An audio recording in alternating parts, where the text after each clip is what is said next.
রাত পোহালেই আমার একমাত্র দেওরের সাথে আমার বিয়ে। আসলে জন্ম থেকেই ভগবান কখনো আমার কপালে এতটুকু সুখ লেখেনি। আমি বেশ সম্ভ্রান্ত পরিবারের মেয়ে। আমার বাবা মা দুজনেই চাকরি করতেন। আমার তখন 2.5 বছর বয়স। হঠাৎ করেই একটা রোড অ্যাক্সিডেন্টে আমার বাবা মা দুজনেই একসাথে মারা যান। একরত্তি ছোট্ট মেয়েটার তখন একমাত্র আশ্রয়স্থল হলো তার মামার বাড়ি। দিদা দাদু যেহেতু বেঁচে ছিলেন, তাই তাদের ইচ্ছা অনুযায়ী আমার লোকাল গার্জেনের দায়িত্বটা আমার মামাই নেয়। আমার বাবা মা যেহেতু চাকরি বাকরি করতেন, সেই হিসাবে তাদের মৃত্যুর পর বেশ কিছু টাকা আমার নামে এসেছিল। আর আমার লোকাল গার্জেন যেহেতু আমার মামা, সেই ক্ষেত্রে সব টাকাই তার কাছে ছিল। যতদিন আমি না 18 বছর বয়স হব, ততদিন সেই সমস্ত টাকা তার অ্যাকাউন্টেই থাকবে। 18 বছর হয়ে গেলে অবশ্য সেই সমস্ত টাকা আমার নামে ট্রান্সফার হয়ে যাবে। ছোটবেলায় তেমন কিছুই বুঝতাম না। আস্তে আস্তে বড় হলাম, তারপরে দেখতে শুরু করলাম মামা মামির কি বিরূপ রূপ। তবে বেশ কিছু কায়দা করে পরে সেই সমস্ত টাকা আমার মামা তার নিজের নামেই লিখে নেয়। এরপর একটু বড় হতে না হতেই আমার মামা মামি আমার জন্য বিয়ের দেখাশোনা করতে থাকে।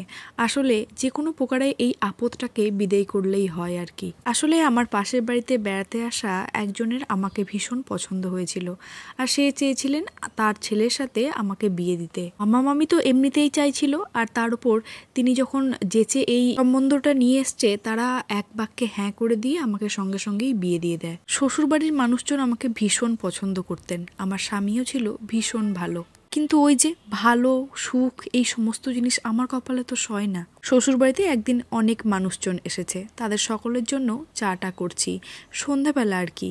হঠাৎ করে আমার হাজবেন্ড ঘরে শুয়েছিল, আর আমি তাকে চা দিতে যাই। চা দেব বলে তাকে বারবার ডাকতে থাকি, কিন্তু সে কিছুতেই সাড়া দেয় না। তারপর তার গায়ে হাত দিয়ে ডাকি, তারপরেও তার সাড়া পাই না। ঘুমের মধ্যেই তার হার্ট অ্যাটাক হয়েছে। জীবনটা আবারও শুরু হবার আগেই যেন তছনছ হয়ে গেল। এই ঘটনার পর আমার মামা মামি যে আমার সাথে যোগাযোগ করবে বা তাদের কাছে ফিরিয়ে নিয়ে যাবে, এমনটা তো করেইনি। আমি শ্বশুর বাড়িতেই রয়ে গেলাম। আর তাছাড়া আমার শ্বশুর শাশুড়ি আমাকে ভীষণ ভালোবাসে। কিছুদিন পর তারা মনস্থির করে তাদের যে দ্বিতীয় সন্তান আছে তার সাথেই আমার বিয়ে দেবে। বিশ্বাস করো, এই বিয়েতে আমার একটুকুনও মন নেই। যে মানুষটাকে এতদিন আমি ভাই ভাই করে ডাকতাম, সেই মানুষটার বউ আমি কিভাবে হব?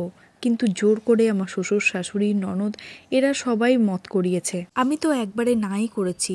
এখনো পর্যন্ত আমার একটুকুনিও মন নেই। তবে আমার যেহেতু যাবার আর কোনো জায়গা নেই, আর আমার শ্বশুরবাড়ির মানুষটা এত ভালো, তাদের মুখ তাকিয়ে আমি এই বিয়েতে হ্যাঁ করেছি। তবে তাদের মন রাখার জন্য।